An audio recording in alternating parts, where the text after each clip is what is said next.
तो दूसरी तरफ ऐसी चट्टानें जो एक के बाद एक दूसरी खाई में सैकड़ों फीट नीचे तक जा रही थी, जहाँ सतलुज नदी चट्टानों से झरने के रूप में गरजती हुई बह रही थी। कभी कभी यह नदी चौड़ी घाटी से होकर सड़क के बिल्कुल साथ साथ बह रही थी, शांत और निर्मल, जिसकी धारा बस की खड़खड़ के साथ संगीत उत्पन्न कर रही थी। फिर यह दूर जाने लगी। जब एक बार सर्पीले रास्ते से यह सकरी घाटी की गहराई में गिर रही थी, मध्यम पड़ती रोशनी के साथ मिलकर यह ऐसी लग रही थी मानो सतलुज हवा में चांदी की किसी छड़ी की तरह लहरा रही हो। कहीं कहीं अगर नंदी खिड़की के बाहर झांका तो उसके रोंगटे खड़े हो जाते थे, क्योंकि बस के पहिए और खड़ी चट्टान के बीच शायद ही थोड़ी सी भी सड़क नहीं बची थी। उसने अपना ध्यान शंकुकारी वृक्षों पर टिका दिया जो शान से खड़े थे और उनसे पूरा पहाड़ आच्छादित था। हरी झाड़ियों ने पहाड़ों को सघन हरा भरा बना दिया था। कुछ मोड़ के बाद यह हरियाली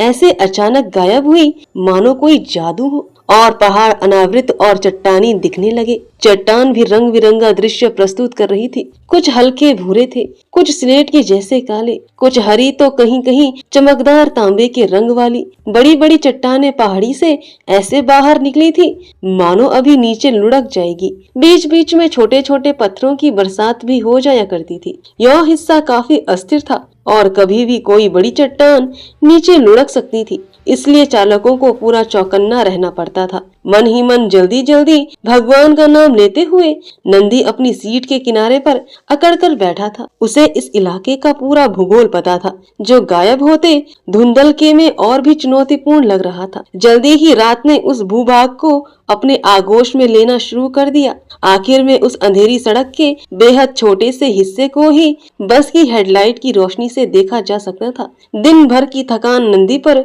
हावी होने लगी और ऊँघते ऊँघते वह बिना सपने वाली नींद में खो गया। चीं! अचानक एक झटके से नंदी नींद से जागा।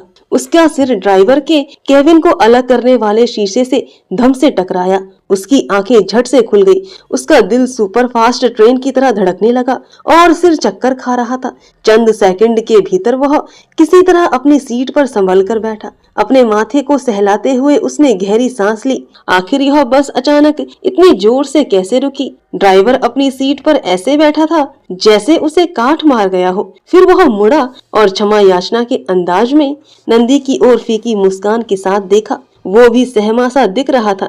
नंदी ने देखा कि उसने दोनों हाथ जोड़ लिए और डैशबोर्ड के बीच में रखी भगवान हनुमान की छोटी सी मूर्ति के आगे मंत्र पढ़ने लगा। बाहर घुप अंधेरा था। आंखों के ऊपर हथेली से छाया बनाते हुए नंदी खिड़की से बाहर की ओर देखने लगा। दूर दूर तक रोशनी का नामो निशान नहीं था, जिससे पता चल सके कि कहीं कोई इंसान रहता है। सुदूर गांव तक बिजली अब तक नहीं पहुंची थी। लोग केरोसिन लैंप का इस्तेमाल करते थे, लेकिन पहाड़ों पर हल्की सी भी रोशनी दूर से नजर आ जाती थी। नंदी को ऐसी कोई रोशनी नजर नहीं आई। उसने समय देखने के लिए घड़ी की ओर नजर घुमाई।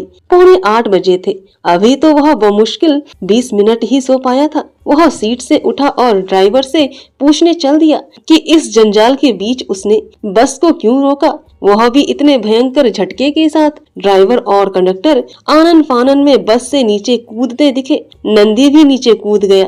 उसने देखा कि कंडक्टर पंजों पर बैठकर बस के निचले हिस्से में टार्च दिखा रहा है और ड्राइवर तब तक आधा बस के भीतर घुस चुका था। वह इंजन की जांच क्यों नहीं कर रहा है? नंदी ने घूर कर उन्हें देखा।